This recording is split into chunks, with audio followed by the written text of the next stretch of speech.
مولاي صل وسلم دائما. أعوذ بالله من الشيطان الرجيم. بسم الله الرحمن الرحيم.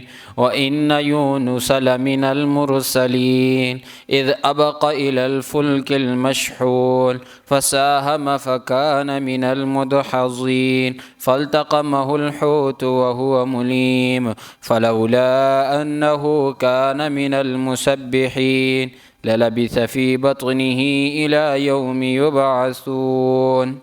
صدق اللہ العظیم. انبیاء کا تذکرہ تھا تو اب یونس علیہ السلام کا تذکرہ ہے. وَإِنَّ یونس، اور بے شک یونس علیہ السلام لمن المرسلین، البتہ رسولوں میں سے ہے. اللہ گواہی دے رہے ہیں. اور یونس علیہ السلام کا تذکرہ آپ کو احادیث کے اندر بھی ملے گا. پیغمبر علیہ السلام نے فرمایا کہ کوئی انسان، کسی انسان کے لیے یہ مناسب نہیں کہ وہ یہ کہے کہ میں محمد یونس ابن متیٰ سے افضل ہوں. تو یونس علیہ السلام کا تذکرہ حدیث میں بھی آپ کو ملے گا. اِنَّ یونس لمن المرسلین، یونس علیہ السلام رسولوں میں سے ہیں. اذ ابق الی الفلک المشحون، یہ واقعے کی طرف اشارہ ہے. یونس علیہ السلام کے ساتھ جو واقعہ پیش آیا، یونس علیہ السلام کی قوم جو تھی وہ نافرمان تھی، یونس علیہ السلام کی بات نہیں مانتی تھی. تو یونس علیہ السلام کو یہ خبر اللہ نے دی کہ اللہ ان پر عذاب بھیجے گا، لیکن کب بھیجے گا یہ نہیں بتایا. اب اللہ کا حکم آنے سے پہلے یونس علیہ السلام نے بستی کو چھوڑ دیا. پہلے بھی عرض کیا تھا، نبی اپنی مرضی سے کوئی کام نہیں کرتا، اللہ کی مرضی سے کرتا ہے. یونس علیہ السلام نے اللہ کا حکم آنے سے پہلے شہر کو چھوڑ دیا اور جا کر کشتی کے اندر بیٹھ کے آگے کیا ہوا واقعے کے اندر وہ یہاں پر تذکرہ آیا. اب یہ اللہ کا حکم آنے کے بغیر جو نکلے ہیں وہاں سے، اسی قرآن نے تعبیر کیسے کیا، اذ ابق الی الفلک المشحون. یونس علیہ السلام جب دوڑے بھری ہوئی کشتی کی طرف، جب کوئی غلام اپنے آقا کے حکم کے بغیر کوئی کام کرے یا آقا سے بھاگ جائے تو اس وقت ابق کا لفظ بولا جاتا ہے. تو یونس علیہ السلام کا بھی آقا اور مالک کون تھا؟ اللہ تھا. یونس علیہ السلام ان کے اللہ کے غلام تھے. تو فرمایا آقا کی مرضی کے بغیر یونس علیہ السلام چلے گئے کس کی طرف؟ الی الفلک المشحون، بری ہوئی کشتی کی طرف.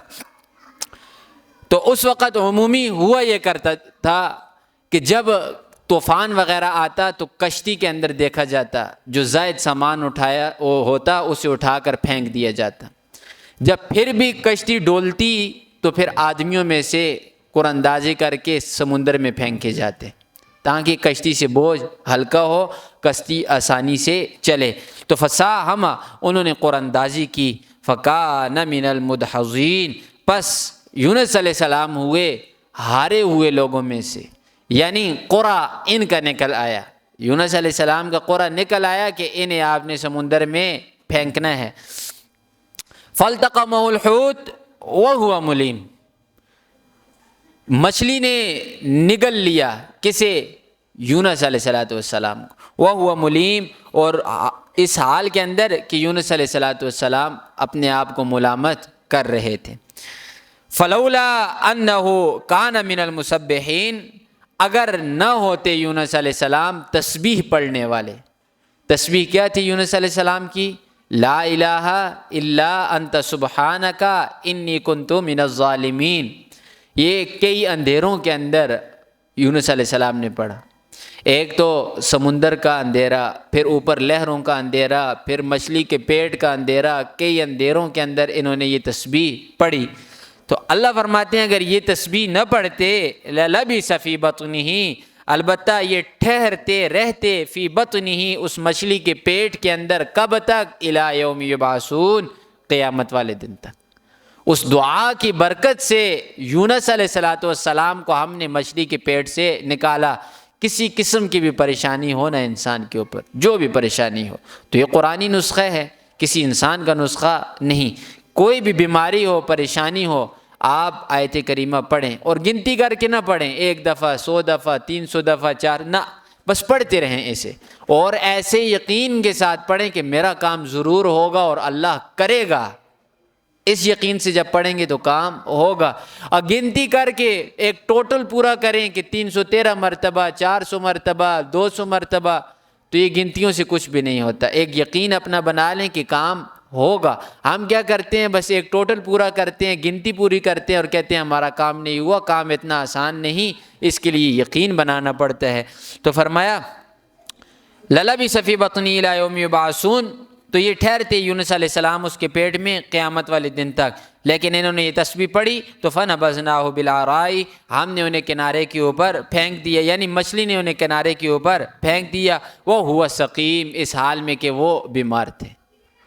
اب جب انسان کو ہوا نہ لگے، دھوپ نہ لگے، تو انسان کیا کمزور پڑ جاتا ہے۔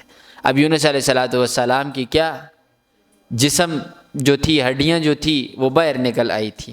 تو فرمایا بیمار تھے، تو پھر اس بیماری کا علاج بھی اللہ نے کیا۔ وَأَنبَتْنَا عَلَيْهِ شَجَرَةً مِّن يَقْطِينٍ، پھر ہم نے ان کے اوپر ایک درخت لگایا بیل والا، کدو کی بیل وغیرہ تھی۔ اب کدو کی جو بیل ہوتی ہے اس کی ایک خاصیت ہے کہ مکھی نہیں بیٹھتی، اس کے نیچے آپ بیٹھیں تو مکھی اوپر نہیں بیٹھتی۔ آپ کو پتہ ہے کہ جب اس قسم کا جسم ہو، یعنی بالکل ہلکا اور نرم پڑ جائے، اب مچھلی کے پیٹ کے اندر ہے نا، گرمائش تھی ادھر، کتنی زیادہ گرمائش ہوتی ہے مچھلی کے پیٹ کے اندر، تو جسم ان کا کیا ہو گیا تھا، بیماری کی وجہ سے خراب ہو چکا تھا، تو اس کے اوپر اگر مکھی بیٹھتی تو تکلیف ہوتی۔ تو اللہ نے کیا نظام کیا، اوپر بیل لگا دی، نیچے مکھی مچھر ان چیزوں سے کیا محفوظ ہو گئے۔ اب جب دوبارہ وہ ٹھیک ہوئے تو ارسلناہ الی 100,000 او یزیدون، ہم نے بھیجا انہیں یعنی یونس علیہ السلام کو الی 100,000، 1,00,000 آدمیوں کی طرف، او یزیدون یا اس سے بھی زیادہ، انسانوں کی طرف انسانوں کا آنا، کسی ایک انسان کی طرف انسانوں کا آنا، یہ کسی انسان کے بس کے اندر نہیں ہے۔ مثال کے طور پر کسی ایک انسان کی محبت کو لوگوں کے دلوں کے اندر بٹھا دینا انسانی طاقت کے اندر نہیں، یہ اللہ ہے کہ کسی کی محبت کسی کے دل کے اندر ڈال دیتا ہے۔ یہ وہی یونس علیہ السلام تھے کہ لوگ ان کے اوپر ایمان نہیں لاتے تھے، درجنوں کے اندر بھی لوگ ان کے ساتھ نہیں تھے، لاکھ تو دور چیز ہے نا، درجن لوگ بھی نہیں تھے، لیکن امتحان پاس کیا۔ پھر اللہ نے کیا کیا، وَأَرْسَلْنَاهُ إِلَىٰ 100,000 أَوْ يَزِيدُونَ، 1,00,000 آدمیوں کی طرف مبعوث کیا۔ فَآمَنُوا، انہوں نے ایمان لایا، یونس علیہ السلام پر وہ لوگ ایمان لے آئے۔ فَمَتَّعْنَاهُمْ إِلَىٰ حِينٍ، پھر ہم نے انہیں ایک مدت تک فائدہ پہنچایا، یعنی موت سے پہلے جو فائدہ ہے وہ ہم نے انہیں دیا۔